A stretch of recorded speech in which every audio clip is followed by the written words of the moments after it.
Israel's ongoing 7-year siege on Gaza and the subsequent closure of most commercial crossing points made Egypt the lifeline and only gateway for the vast majority of the Gazan population.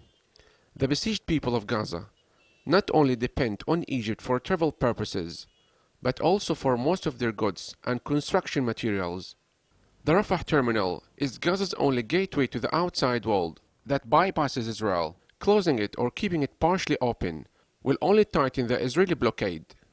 Following the election of Egyptian President Mohamed Morsi, restrictions that were in place during the rule of Mubarak were eased.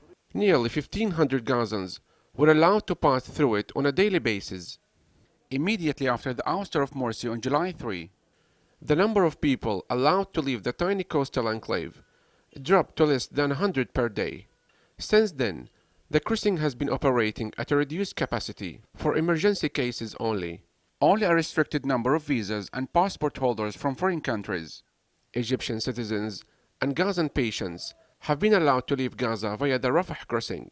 Meanwhile, since Morsi's fall, the Egyptian military has cracked down on tunnels used to bring in goods into Gaza from Egypt, choking the flow of commodities into the Israeli blockaded enclave. All of this has come in the wake of unprecedented incitement media campaign by some Egyptian media outlets targeting the Palestinian people of Gaza and claiming that Palestinian militants from Gaza affiliated with Hamas might be helping militants in Sinai, where Egyptian security sources say radical groups have been launching almost daily attacks on Egyptian forces and accusing Hamas of interfering in its domestic affairs.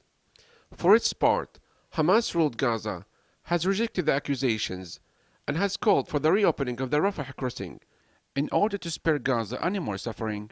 Actually, crisis is still going in the Rafah border and the Rafah crossing.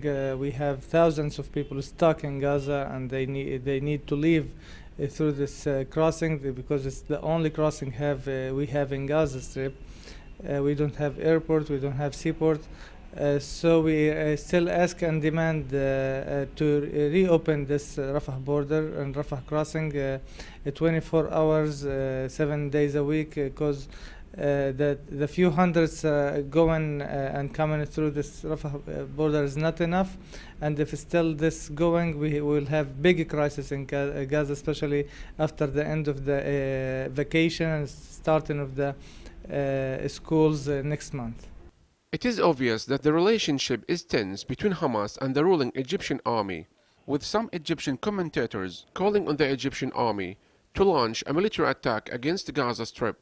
It was reported that Egyptian military aircraft has entered Palestinian airspace in the southern Gaza Strip 3 times this month. The ouster of President Mohamed Morsi and the accusations against Morsi of plotting with Hamas against the Egyptian national security that basically endangered the relationship between Egypt and the Hamas movement in the Gaza Strip, which can be classified as a hostile relationship right now. And it would also mean that Egypt will no longer be able to play the broker in Palestinian reconciliation efforts between Hamas and Fatah. And I think it's going to take a long time to repair the fragile relationship between Hamas and the new regime in Egypt, unless there is going to be a regime change in Egypt in the near future. The recent developments in Egypt are having a serious effect on the country's relationship with neighboring Gaza.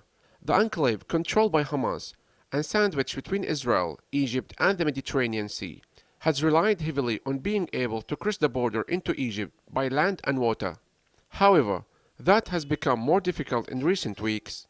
Most people in Gaza are closely following the news coming from Egypt, praying for the violence to stop and for stability to prevail.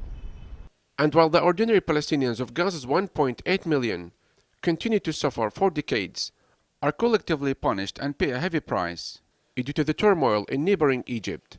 They pray and wish to have their own airport or seaport, their outlet to the outside world, away from any Egyptian or Israeli control. Gaza needs a port, it needs an airport, because people in Gaza reach about 2 million. and such a number of people in a small and densely place would need such an airport to be able to travel to the outside world, to live a decent life, because the freedom of movement is a right for every human being, and people of Gaza here are not having such a right. Gaza once had an airport, a gate to the world, located in the eastern part of Rafah in the southern Gaza Strip, near the Israeli-Egyptian border. Inaugurated in 1998, Gaza International Airport had a short lifespan, once able to handle 700,000 passengers per year. Most of the airport was destroyed by Israel in early 2001 during the Second Intifada and now lies in ruins. The Israeli imposed siege on Gaza is ongoing. It's illegal under international law. This siege must be lifted. Therefore, the international community must continue to put pressure on the Israelis to open all closed commercial crossings that link Gaza with the occupied West Bank, allow the flow of all goods to be imported, and allow exports from Gaza to reach international markets, and to open the safe passage between Gaza and the West Bank. Also to reconstruct Gaza International Airport and operate it. As an occupying power, Israel, which controls Gaza's airspace, territorial waters, and land crossings, is required according to international law to look after the welfare of people under its occupation. Even the Rafah crossing, which is controlled by Egypt, is somehow subject to Israeli control as well.